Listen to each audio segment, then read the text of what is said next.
ब्रह्म सूत्र के द्वितीय अध्याय के तृतीय पाद के 13वें अधिकरण का हम लोग विचार कर रहे हैं। इस अधिकरण में आत्मा के परिमाण का विचार हो रहा है।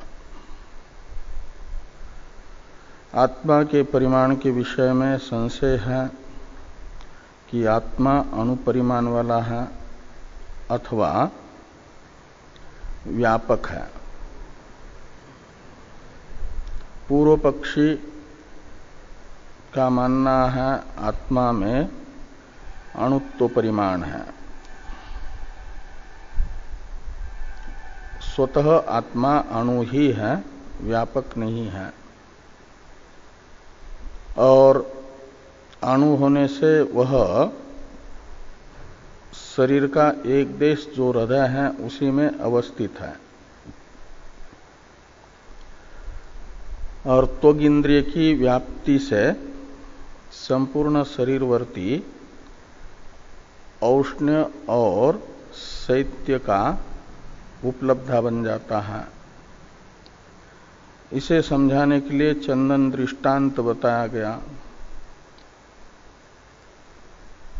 दृष्टांत दार्ष्टान्त में जो वैषम्य की आशंका हुई थी उसका समाधान भी पाद के 24वें सूत्र से हुआ। आत्मा को भी शास्त्र प्रमाण से शरीरैक देश हृदय में अवस्थित बता करके एक प्रकार से दृष्टांत दार्ष्टान्त की समानता हुई। पूर्व पक्षी में भी अलग अलग दो मत रखने वाले पूर्व पक्षी हैं। एक पूर्व पक्षी का तो मानना है आत्मा अणु है और स्वरूपतः उसमें अणुत्व है, जैसे ऐसे उसके चैतन्य गुण में भी स्वरूपतः अणुत्व है और औपाधिक देह परिमाणत्व है। यह प्रथम पूर्व पक्ष की मान्यता है।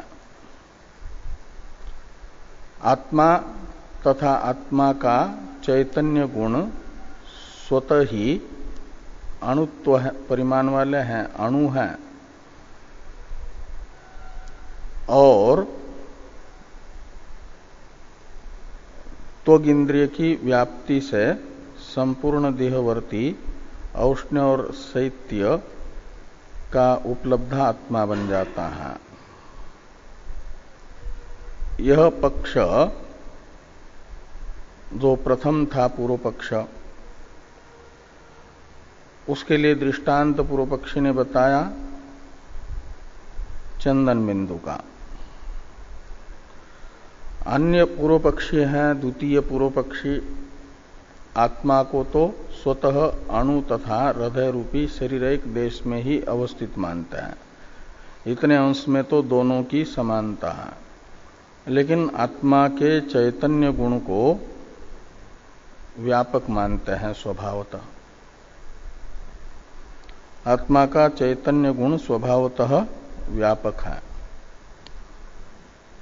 और उसी चैतन्य की व्याप्ति को लेकर के आत्मा संपूर्ण देहवर्ती जो शैत्य या औष्ण्य है उसका उपलब्धा बन जाता है। यह एक पक्ष है। तो इनके अनुसार दृष्टांत के लिए ये पाद का 25वां सूत्र है और अधिकरण का 7वां सूत्र। उन्होंने दृष्टांत बताया गुण का, द्वितीय पूर्व पक्षियों ने, कि जैसे लोक में ये देखा जाता है कि प्रदीप प्रभा प्रदीप है द्रव्य और उसकी प्रभा है उसका गुण, वह प्रकोष्ठ के एक देश में प्रदीप है और उसका प्रभा रूपी गुण संपूर्ण प्रकोष्ठ में व्याप्त होता है। ऐसे देह के एक देश हृदय में आत्मा रहेगा और उसका चैतन्य गुण प्रभा के तरह संपूर्ण शरीर में व्याप्त हो जाएगा। ये गुणात वा लोकवत इस सूत्र में बताया गया। और प्रथम पूर्व पक्षी का जो दृष्टांत है चंदन बिंदु, उसमें अपरितोष का सूचक है वा निपात, और चंदन दृष्टांत में जो अपरितोष वा शब्द के द्वारा सूचित हुआ उसी को भाष्य में बताया गया स्यात् कदाचित चंदनस्य इत्यादि के द्वारा कि चंदन सावयव होने के कारण उसके सूक्ष्म अवयव संपूर्ण शरीर में कदाचित व्याप्त हो सकते हैं और माना जा सकता है कि आत्मा की ही व्याप्ति हो रही है। क्या नाम, वो संपूर्ण चंदन की ही व्याप्ति हो गई सूक्ष्म अवयव द्वारा। इसलिए दृष्टांत में तो ऐसा होना चाहिए कि दृष्टांत शरीर में व्याप्त नहीं हुआ और एक देश में रह करके संपूर्ण शरीर व्यापी कार्य का संपादक बना। चंदन तो सूक्ष्म अवयवों द्वारा संपूर्ण शरीर में व्याप्त हो सकता है। ये अरुचि है प्रथम पूर्व पक्षी के दृष्टांत में। इसलिए कहा गया कि प्रदीप की प्रभा रूप जो गुण है उस गुण के तरह एक शरीरिक देशवर्ती आत्मा का चैतन्य गुण व्याप्त होता है और उसको लेकर के आत्मा में संपूर्ण देहवर्ती शैत्य और औष्ण्य का उपलब्धित्व सिद्ध होता है। यह द्वितीय पूर्व पक्षी ने दृष्टांत बताया। लेकिन इसमें भी एक शंका हुई। क्या शंका हुई कि आत्मा का जो चैतन्य नामक गुण है वह अपने आश्रय हृदयस्थ आत्मा को छोड़ करके देह के अन्य अंगों में नहीं जा सकता। क्यों? गुण होने से।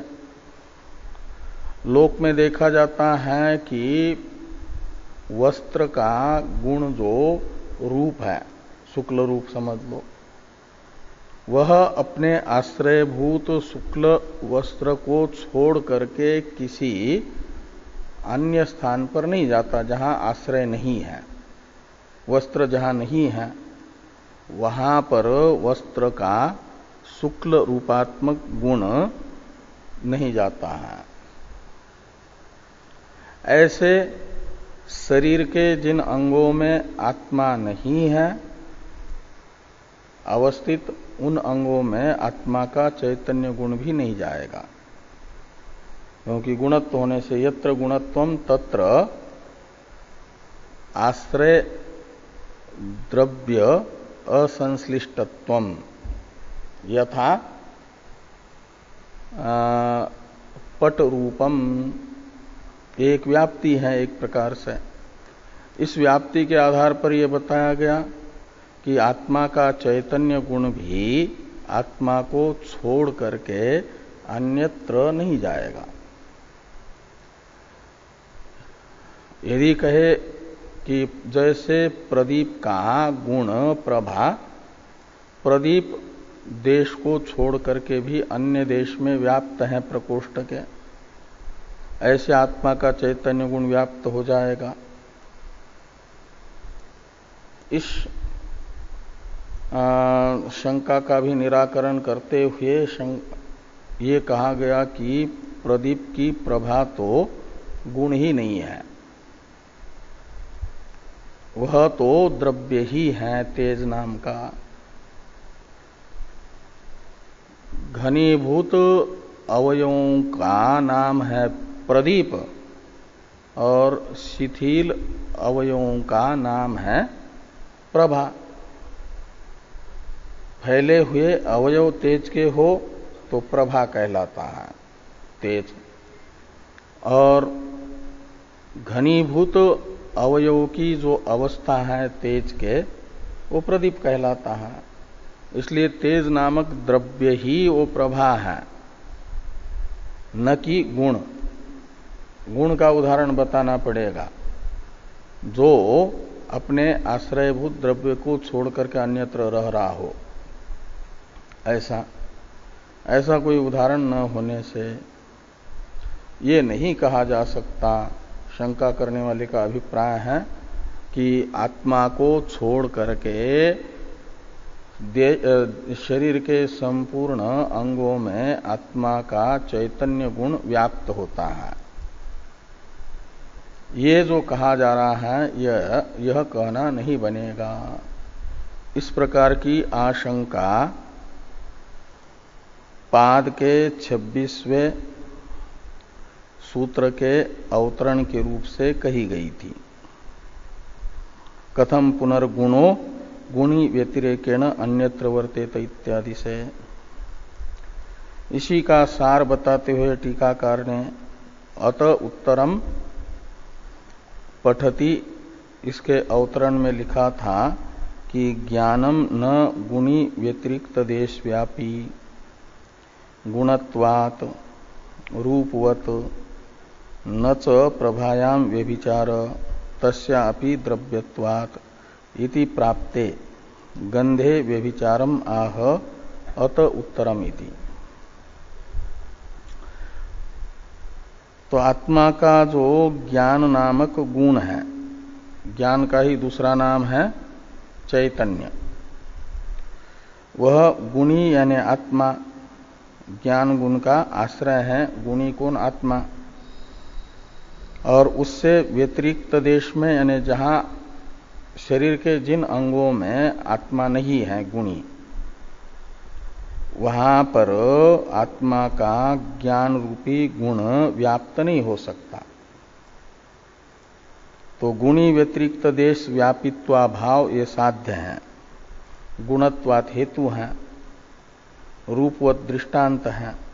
यत्र गुणत्वम तत्र गुणी व्यतिरिक्त देश व्यापित्वा भाव यथा पट रूपम। और यदि प्रभा में व्यभिचार बताएंगे तो कहते हैं न च प्रभायाम व्यभिचार। क्यों? तो तस्या अपि द्रव्यत्वात्। तो प्रभा तो गुण नहीं है, उसमें गुणत्व नहीं रहेगा, द्रव्यत्व रहेगा। इस प्रकार ये क्या हुआ? व्यभिचार प्राप्त हुआ। व्यभिचार प्राप्त होने पर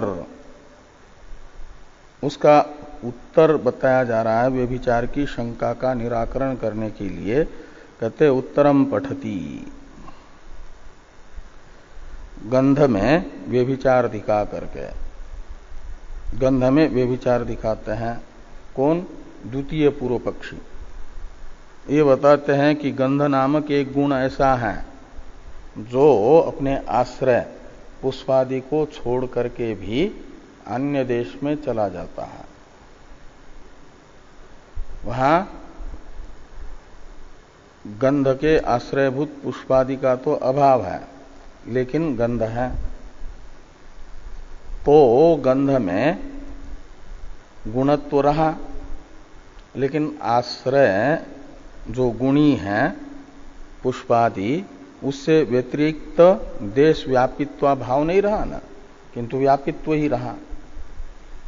इसलिए गुणत्व हेतु में गुणी व्यतिरिक्त देश व्यापित्व का अभाव सिद्ध न हो करके गुणी व्यतिरिक्त देश व्यापित्व ही सिद्ध हुआ। ये द्वितीय पूर्व पक्षी को सिद्ध करना अभिष्ट है। इससे क्या होगा कि जैसे गंध अपने आश्रय को छोड़ करके अन्य देश में जाता है, ये उदाहरण बनेगा। ऐसे आत्मा का चैतन्य गुण भी जहां उस चैतन्य गुण का आश्रयभूत आत्मा नहीं है, देह के हृदय रूपी अंग को छोड़ करके अन्य अंगों में आत्मा नहीं है चैतन्य गुण का आश्रय, और उन अंगों में भी चैतन्य गुण की व्याप्ति सिद्ध हो जाएगी, चैतन्य यानी ज्ञान सिद्ध हो जाएगा। यही तो द्वितीय पूर्व पक्षी को बताना अभिष्ट है। वह अपने अभिष्ट को दिखाने के लिए द्वितीय पूर्व पक्षी के प्रति शंका करने वाले के हेतु में व्यभिचार बता रहे हैं। इस पाद के 26वें सूत्र से और अधिकरण के 8वें सूत्र से। 26वें सूत्र का उच्चारण किया जाए। व्यतिरेको गंधवत, व्यतिरेको गंधवत यथा, यानी ये व्यतिरेक गंधवत दो पद हैं। तो व्यतिरेक का अर्थ है आश्रयभूत द्रव्य से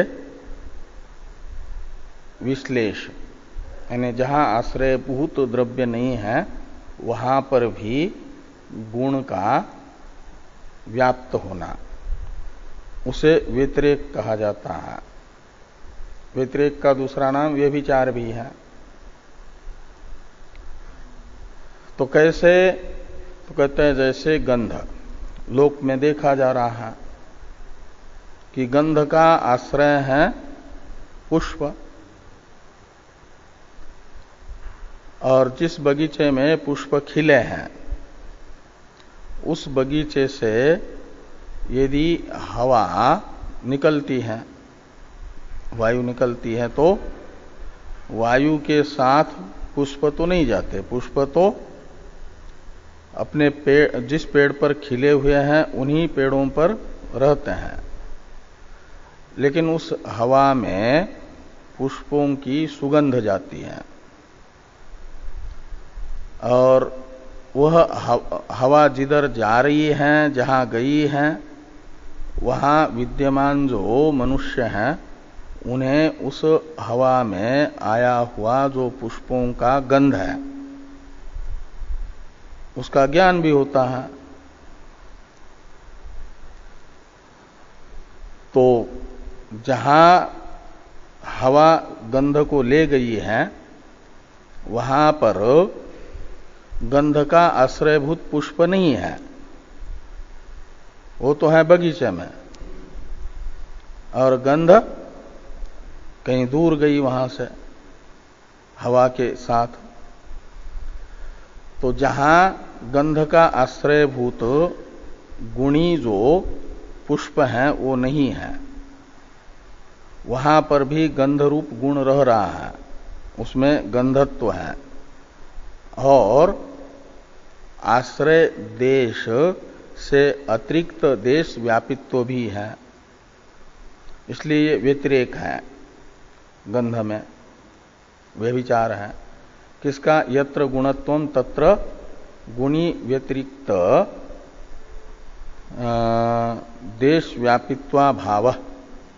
ये जो व्याप्ति बताई थी शंका करने वालों ने, तो इस व्याप्ति का व्यभिचार प्रतीत हो रहा है ना गंध में।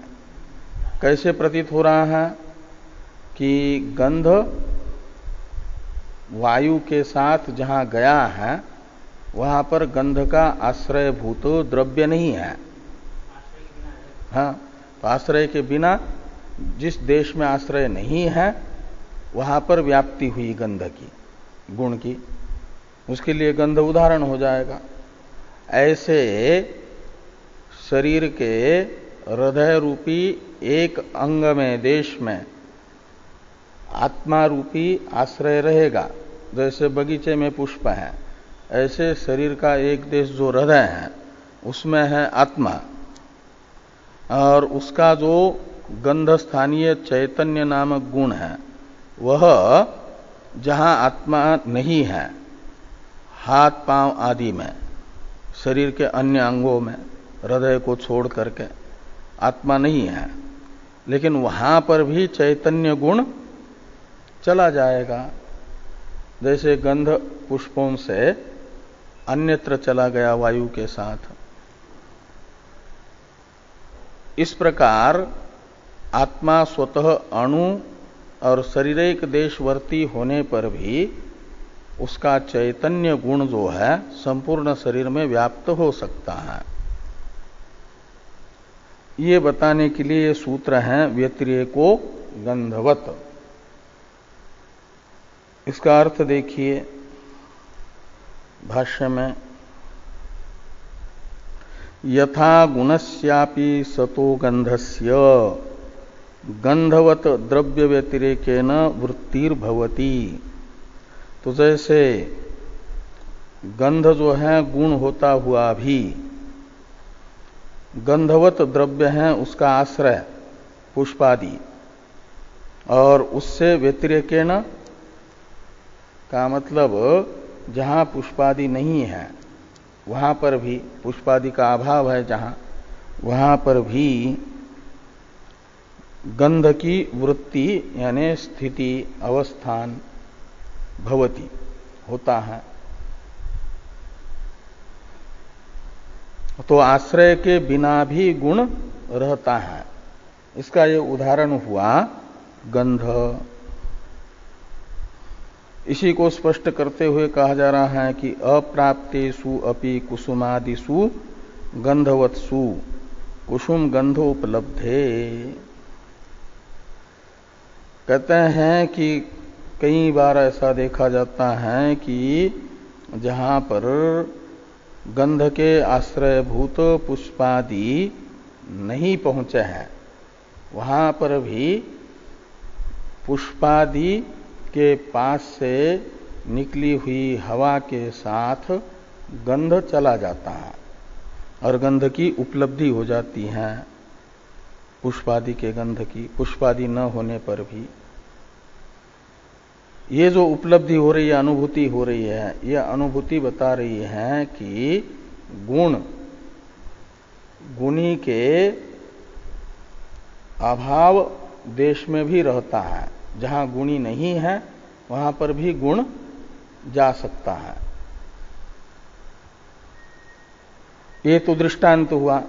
ऐसे अब दार्ष्टान्त में कहते हैं एवं अणुरपि सतो जीवस्य चैतन्य गुण व्यतिरेको भविष्यति। जीव अणु होने पर भी, जैसे पुष्पादि जिस वृक्ष पर खिले हैं उसी वृक्ष में है, लेकिन उनकी सुगंध उस वृक्ष देश से अतिरिक्त स्थान पर भी हवा के साथ चली जाती है। ऐसे आत्मा अणु होने से वह शरीर का एक देश जो हृदय है उसमें भले ही रहे, लेकिन जीव का जो चैतन्य गुण है वह गंध के तरह जीव जिस देश में नहीं है शरीर के, उन हस्तपादादि देशों में भी व्याप्त हो सकता है, गंध के तरह ही।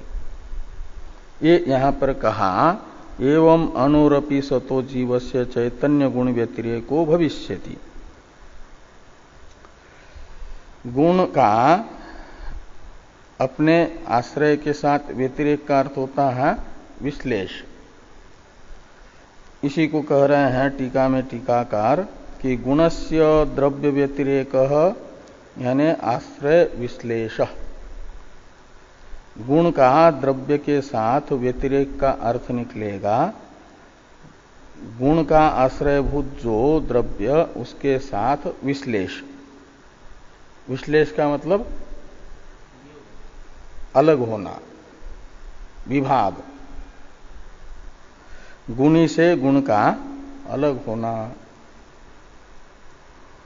अब और भाष्य में देखिए, अतश्च अनैकांतिकम एतत् गुणत्वात् रूपादिवत आश्रय विश्लेष अनुपपत्ति रीति। कहते हैं इसलिए शंकाकार ने जो ये कहा था कि गुण का अपने आश्रय से विश्लेष नहीं हो सकता, आश्रय कहते हैं द्रव्य को, और विश्लेष यानी द्रव्य से अलग होना अनुपपन्न है, असिद्ध है। अनुपपत्ति का अर्थ है असिद्धि।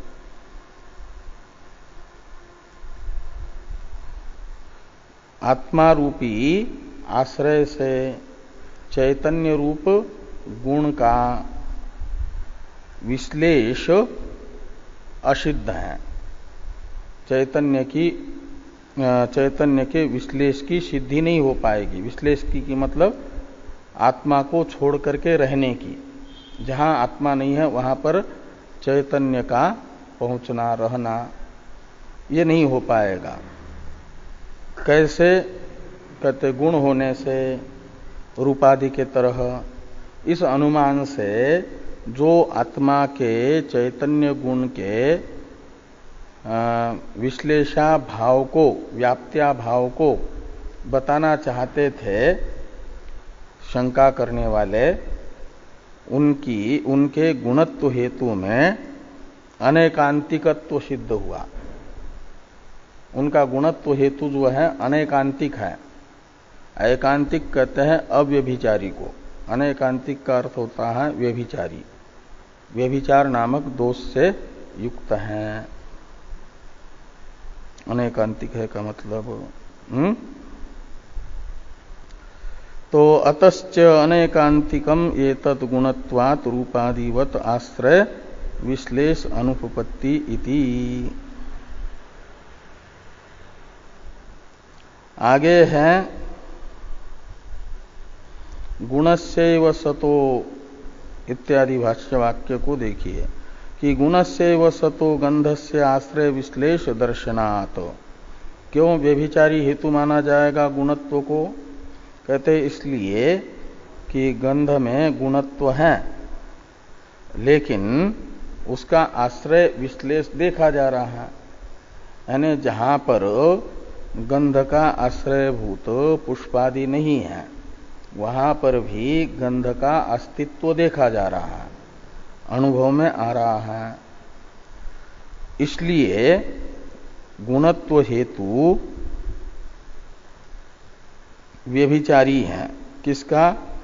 गुणी व्यतिरिक्त देश व्यापित्वा भाव का व्यभिचारी है। साध्य का व्यभिचार हेतु में सिद्ध हुआ। किसके? पूर्व पक्षी के प्रति शंका करने वाले के। गुणत्व हेतु में गुणी व्यतिरिक्त देश व्यापित्वा भाव रूप साध्य के व्यभिचार का निश्चय होगा। अब आगे कहते हैं कि जहां व्यभिचार बताया गया गंध में, पूर्व पक्षियों ने यही कहा ना कि पुष्प रूपी आश्रय को छोड़ करके उसका गुण गंध चला गया। इसलिए गुणत्व हेतु में गुणी व्यतिरिक्त देश व्यापित्वा भाव का व्यभिचार हुआ। लेकिन कहते ऐसा नहीं, अकेला गंध नहीं जाता हवा के साथ। किसी बगीचे में पुष्प खिले हुए हैं और वहां से निकली हुई जो हवा है, उस हवा के साथ केवल पुष्पों का गंध मात्र गया हो, ऐसी बात नहीं। पुष्प के छोटे छोटे अवयव भी हवा के साथ निकल जाते हैं, परागकण। हाँ, और वो जो पराग कण है पुष्प के, वे हैं गंध के आश्रय, और गंध के आश्रयभूत पुष्पों के अवयवों के साथ गंध हवा के साथ उड़ रहा है, खाली गंध नामक गुण मात्र नहीं। इसलिए ये नहीं कहा जा सकता कि आश्रय को छोड़ करके गुण चला गया। वहां तो गंध के आश्रयभूत पुष्प के अवयव भी हैं हवा के साथ, हवा में, और वो गंध अपने आश्रयभूत पुष्प के अवयवों में ही विद्यमान है। इसलिए गुणी को छोड़ करके गुण रह रहा है, इसके लिए उदाहरण नहीं बनेगा। इस प्रकार की आशंका ये की कि गंधस्यापि सहैव आश्रयेण विश्लेष इति चेत, ये वाक्य है ना भाष्य में, गंधस्यापि सहैव आश्रयेण विश्लेष, तो गंध में भी आश्रय के साथ ही विश्लेष है। गंध का भी विश्लेष जो है अपने आश्रय के साथ हो रहा है, यानी पहले महाअवयवी जो पुष्प है उसके साथ संलग्न था गंध। जब हवा आई तो पुष्प के कुछ अवयवों को अपने साथ उसने ले लिया, और उन अवयवों में विद्यमान गंध भी फिर हवा में चला गया अपने आश्रय के साथ ही। अकेला गंध नहीं, आश्रय को छोड़ करके गंध जा रहा, ऐसी बात नहीं। इस प्रकार की आशंका यदि करते हैं पूर्व पक्षी के प्रति, व्यभिचार की शंका का निराकरण करने के लिए, तो पूर्व पक्षी कह रहे हैं न,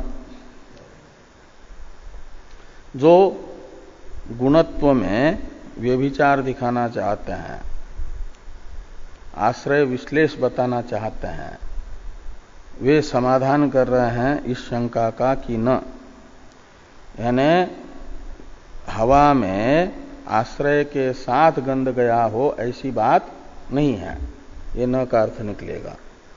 क्यों कहते? इसलिए कि यस्मात् मूल द्रव्यात् विश्लेषः तस्य क्षय प्रसंगात्, तो जिस मूल द्रव्य से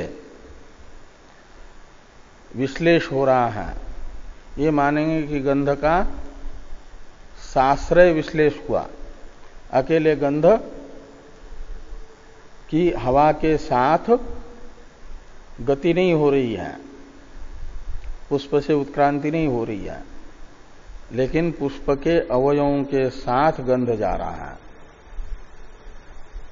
तो मूल द्रव्य है पुष्प, तो यस्मात् मूल द्रव्यात्, इसमें मूल द्रव्य शब्द से लेंगे पुष्प को, तो जिस मूल द्रव्य रूपी पुष्प से साश्रय गंध का विश्लेष हो रहा है, वह जो मूल द्रव्य है उसे तस्य शब्द से लीजिए क्षय प्रसंगात। तो यदि पुष्प के अवयवों के साथ हवा में गंध उड़ जाएगी, चली जाएगी, पुष्प के अवयव भी चले जाएंगे हवा के साथ, तो फिर अवयवों का विश्लेष हो गया ना। तो जैसे शरीर के अवयव विश्लेष हो जाए, गर्दन शरीर से अलग हो जाए, पैर कमर से नीचे अलग हो जाए, तो शरीर रहता है क्या?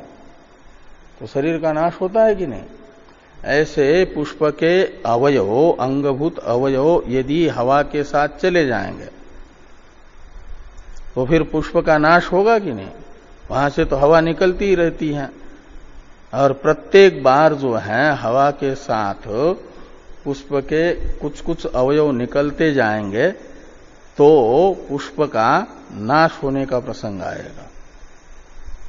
यदि साश्रय विश्लेष मानेंगे तो हवा के साथ पुष्प के अवयव भी निकल जाते हैं, ये मानेंगे तो एक समय ऐसा आना चाहिए कि वहां से गुजरती हुई प्रत्येक हवा के साथ कुछ अवयव पुष्प के जाते गए तो फिर पुष्प समाप्त ही हो जाए, उसका नाश का प्रसंग आएगा। लेकिन देखा जाता है कि पुष्प तो वैसा का वैसा रहता है, उसके नाश का प्रसंग नहीं है, नाश होता हुआ नहीं देखा जा रहा है। इसलिए माना जाएगा कि पुष्प के अवयव नहीं गए और गंध दूर देश में आ रही है तो केवल गंध ही गया, केवल गुण ही गया और पुष्प के अवयव तो पुष्प के साथ ही रहे, ऐसा ही माना जाए। ये यहां पर न यस्मात् मूल द्रव्यात् विश्लेषः तस्य क्षय प्रसंगात्, इससे बताया गया।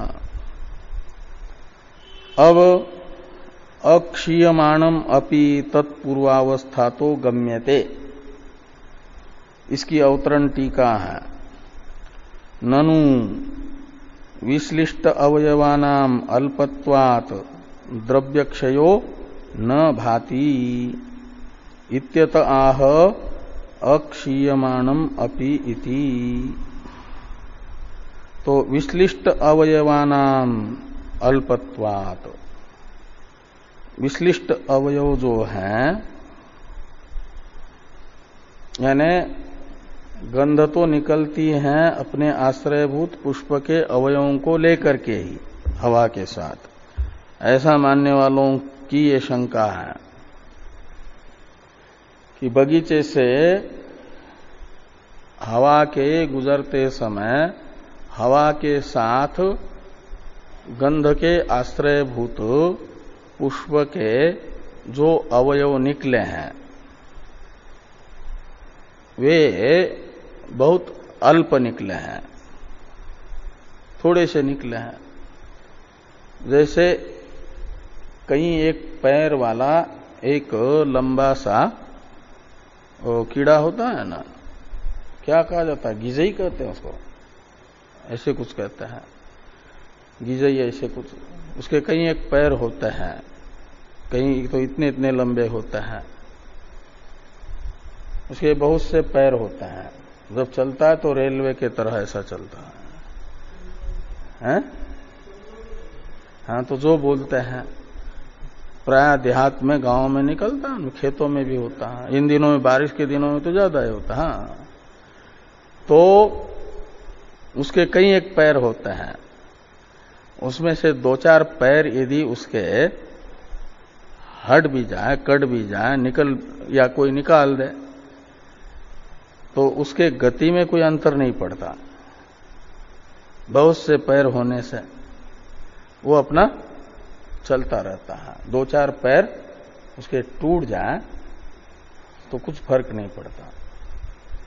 सिर पर घने बाल जिनके हैं उसमें से 150 बाल यदि निकल भी जाता है तो पता भी नहीं चलता, वो अल्प मात्रा है। करोड़ों की संख्या में घने बाल शरीर में जिनके हैं, सिर पर हैं जिनके, उनके 150 बाल यदि निकल भी जाए कंघी करते समय तो मालूम होता है क्या कि शरीर पे बाल कम हो गए, ये मालूम ही नहीं पड़ता। ऐसे बगीचे में खिले हुए पुष्प के हवा के साथ जाने वाले जो अवयव हैं उनकी संख्या बहुत कम है, इसलिए पता नहीं चलता कि वो कम हुए हैं करके, अल्पत्वात्, इसलिए नाश का प्रसंग नहीं आएगा। समुद्र में से 10-20 बाल्टी पानी निकाल भी लिया जाए तो समुद्र स्तर कम हो जाएगा क्या? लेकिन 500 लीटर की ही टंकी हो और उसमें से 10-20 बाल्टी निकाल ली जाए तो पता चलेगा। वैसा वो पुष्प के अवयव तो बहुत हैं, उसमें से हवा जो है कुछ अवयवों को निकाल करके ले जाती है, इसलिए पता नहीं चलता। ये कह रहे हैं कि ननु विश्लिष्ट अवयवानाम अल्पत्वात् द्रव्य क्षयो न भाति। अवयव कम होने से थोड़ा कम तो हुआ, लेकिन वो द्रव्य क्षय जो है प्रतीत नहीं होता। इस प्रकार की शंका कर रहे हैं कि अक्षीयमाणम अपि तत्पूर्वावस्था तो गम्यते। तत् यानी वो द्रव्य पूर्व अवस्थातः यानी हवा के साथ अवयवों का निकल करके जाने से पहले जो अवस्था थी उसे पूर्व अवस्था कहा जाता है। तो उस पूर्व अवस्था से अक्षीण भी रहता है कौन? वो पुष्प। क्यों अक्षीण रहता है? कि अवयव जो है बहुत कम निकले हैं। हाँ, इसलिए जैसा का तैसा ही रहता है। यद्यपि कम होने से थोड़ा तो ये हो जाता है, लेकिन हम लोगों को आंख से प्रतीत नहीं होता, क्योंकि निकले हुए जो अवयव हैं वो अल्प हैं। इस अभिप्राय से लिखते हैं कि अक्षीयमाणम अपि तत्पूर्व अवस्था तो गम्यते।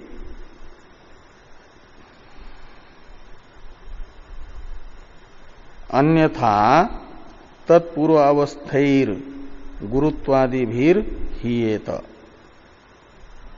नहीं तो क्या होगा कि पूर्व अवस्था में यानी वायु के साथ कुछ अवयवों के निकलने के पहले पुष्प में जितना गुरुत्व था, वजन था,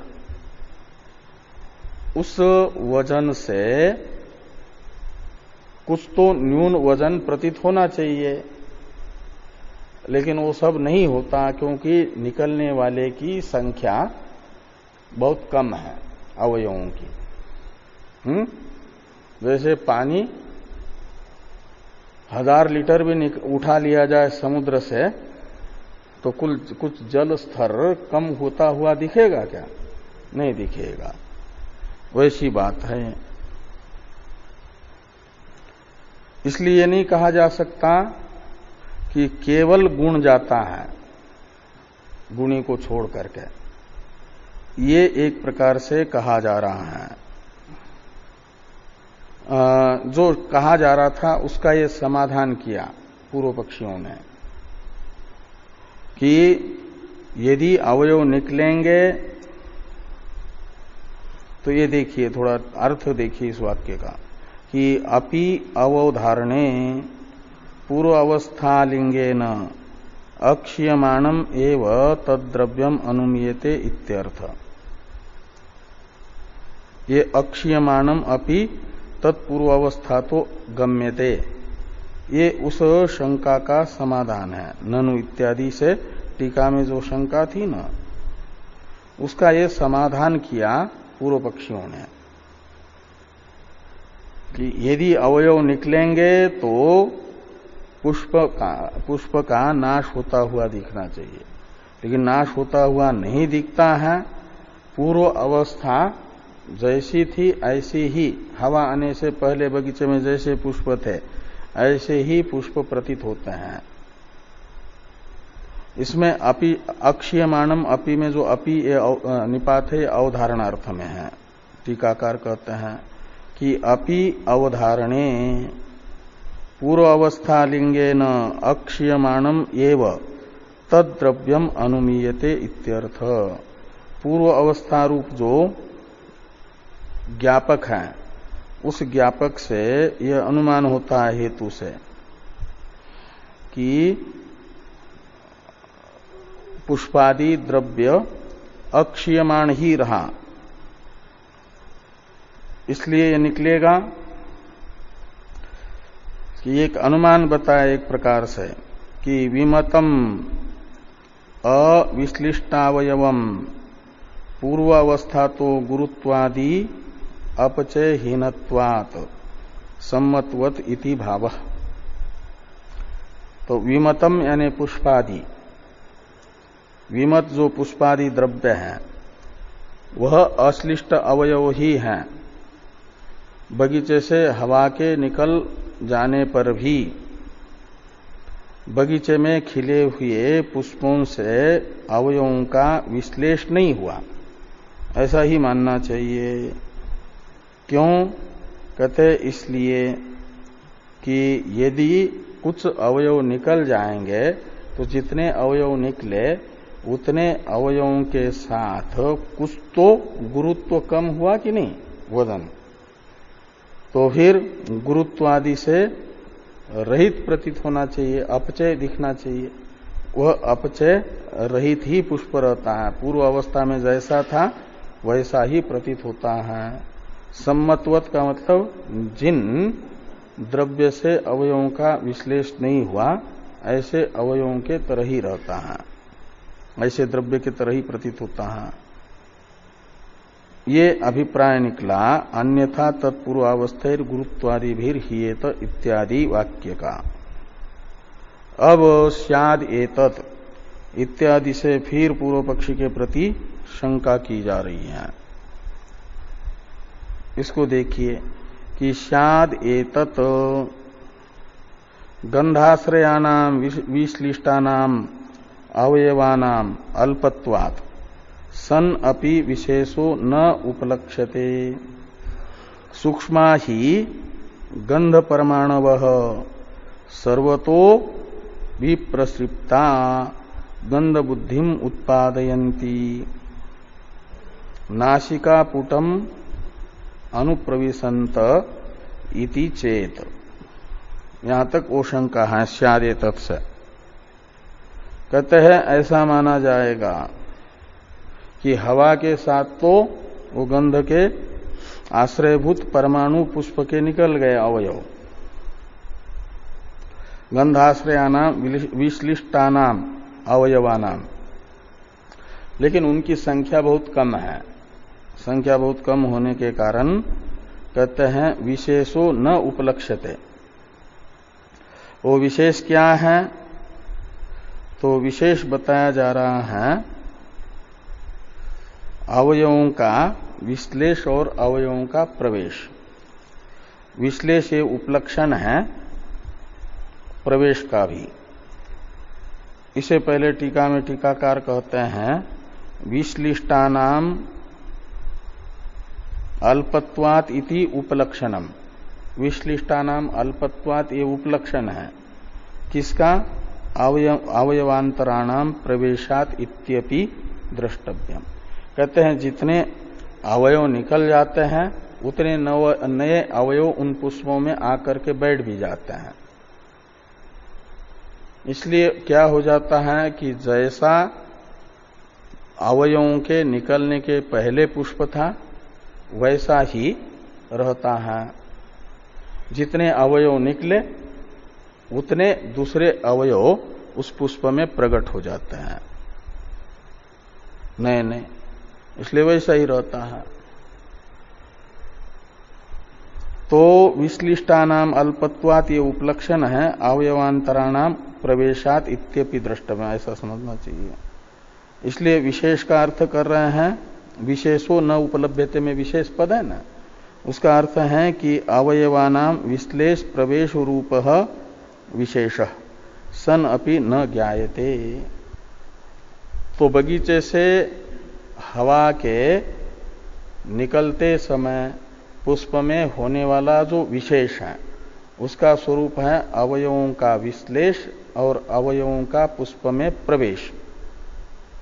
रूप जो विशेष है वह पुष्प में जरूर हो रहा है, लेकिन ये जो अवयवों का विश्लेष और प्रवेश है वह प्रतीत नहीं होता है। क्यों प्रतीत नहीं होता है? वो अल्प होने से।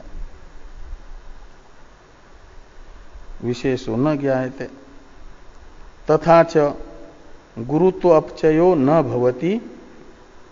जितने अवयव निकले उतने अवयव फिर से आकर के दूसरे बैठ गए हैं। इसलिए क्या हुआ कि गुरुत्व का अपचय यानी अभाव, घटना। गुरुत्व घटता नहीं, वजन घटता नहीं है किसका? पुष्प का। गुरुत्व अपचयो भवति इति हेतु अन्यथा सिद्धि, ये शंका का अभिप्राय है। विशेषो नोपलक्ष्यते, क्यों कहते? सूक्ष्मा ही गंध परमाणवः, गंध के जो परमाणु हैं अवयव वे सूक्ष्म हैं और सर्वतो विप्रसृप्ता, सब ओर फैल गए हवा से। तो गंध बुद्धिम उत्पादयन्ति नासिका पुटम अनुप्रविशंत, नासिका में प्रवेश करके पुष्प के अवयव गंध का ज्ञान कराते हैं। गंध बुद्धिम उत्पादयन्ति में बुद्धि शब्द का अर्थ है ज्ञान, ज्ञान कराते हैं, उत्पन्न करते हैं। अब इस शंका का समाधान पूर्व पक्षी कर रहे हैं न इत्यादि से। इसके लिए वे दो विकल्प करते हैं। इन दोनों विकल्पों को पहले देख लो टीका में। आगच्छन्तो अवयवा परमाणवः त्रसरेणवो वा,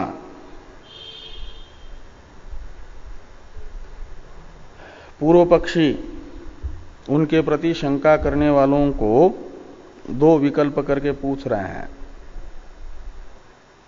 कि ये जो पुष्प से निकलने वाले और फिर पुष्प में आकर के प्रविष्ट होने वाले जो अवयव है, बगीचे से अन्यत्र आने वाले जो अवयव हैं पुष्प के, वे परमाणु रूप हैं या त्रसरेणु हैं?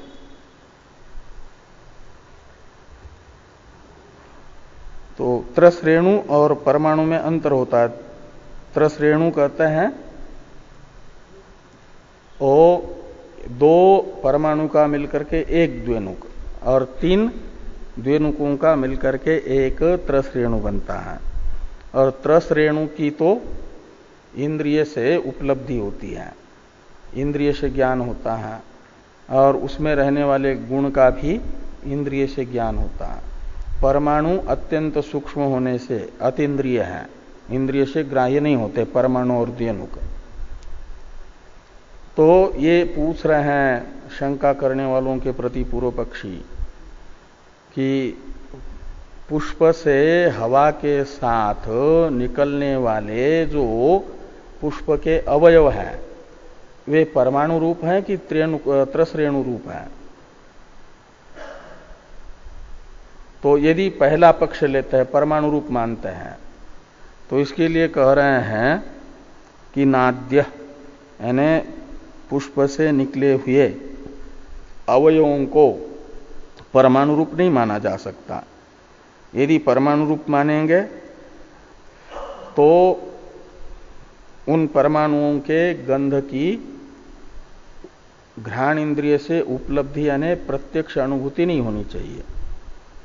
ये कहते हैं कि नाद्य तद्गत रूपवत गंधस्यापि अनुपलब्धि प्रसंगात इति परिहरति न इति,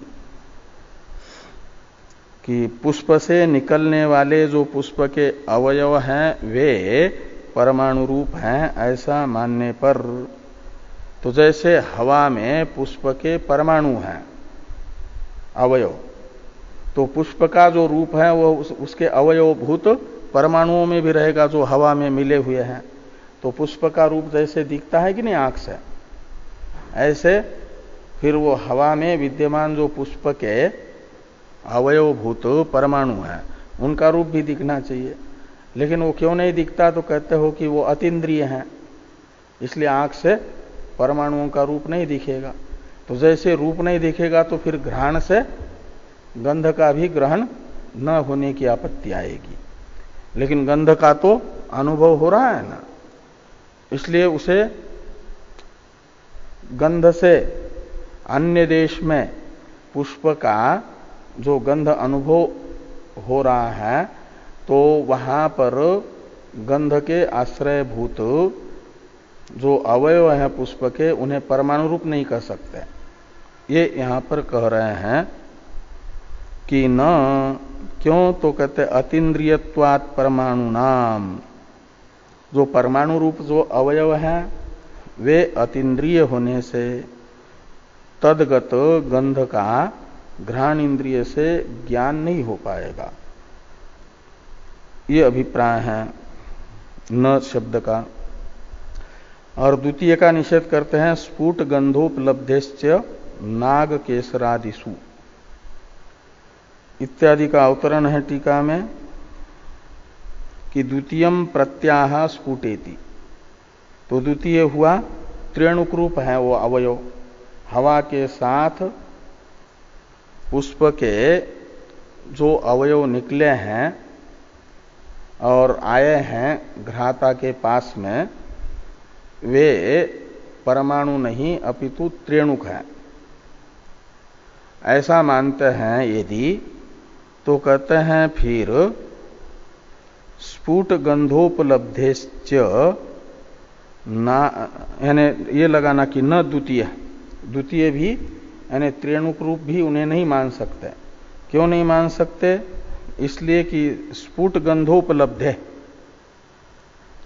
वहां तो स्पष्ट रूप से गंध की उपलब्धि हो रही है, और त्रेणुक में जो गंध है वह इतना स्पष्ट ग्रहण नहीं होता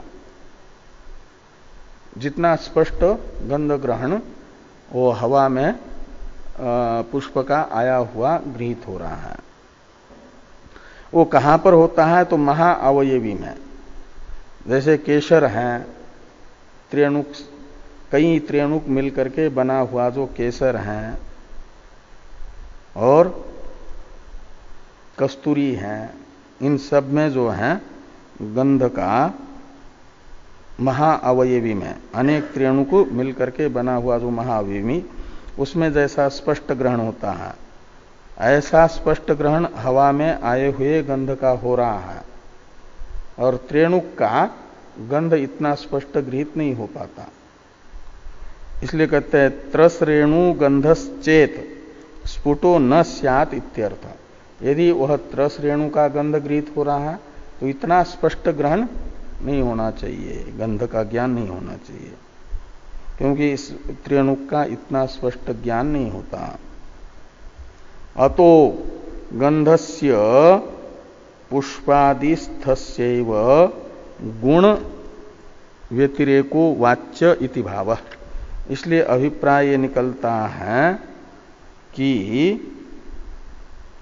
पुष्पादि से पुष्पादि के अवयव नहीं निकलते हैं अलग, अपितु पुष्पादि का जो गंध है वो जैसा है, पुष्पादि से गंध मात्र अलग हो जाता है। गंध का आश्रयभूत जो द्रव्य, उससे केवल गंध ही अलग हो जाता है, अवयव नहीं अलग होता है। अतो गंधस्य पुष्पादिस्थस्यैव गुण व्यतिरेको वाच्य। यहां गुण है कि गुणी है? टीका में गुणी होगा तो अच्छा है, गुणी व्यतिरेको वाच्य, गुणी का व्यतिरेक हुआ है। कहां पर? टीका में है?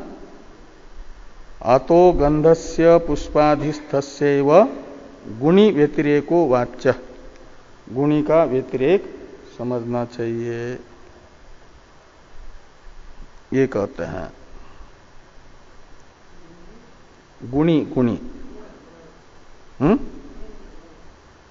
तो मत्वर्थीय अच प्रत्यांत मान करके उसका अर्थ गुणी निकलेगा। इसलिए आगे वो अनुमान भी बता रहे हैं ना।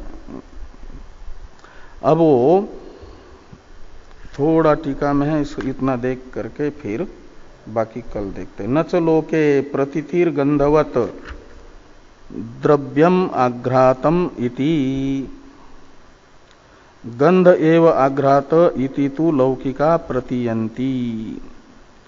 और लोक में प्रतीति भी ये नहीं होती कि हमने सुगंधी द्रव्य को सूंघा, ऐसी प्रतीति नहीं होती, अपितु गंध की अनुभूति की। सुगंधी द्रव्य की अनुभूति हो रही है, ये लोक में अनुभव न हो करके ये अनुभव होता है कि गंध की अनुभूति हो रही है। ये जो अनुभव है, ये अनुभव भी बता रहा है कि आश्रय के बिना केवल गंध का ग्रहण हो रहा है, गंधवान का ग्रहण नहीं है, वो ज्ञान नहीं है, ये यहां पर कहा गया। बाकी की चर्चा हम लोग कल करते हैं।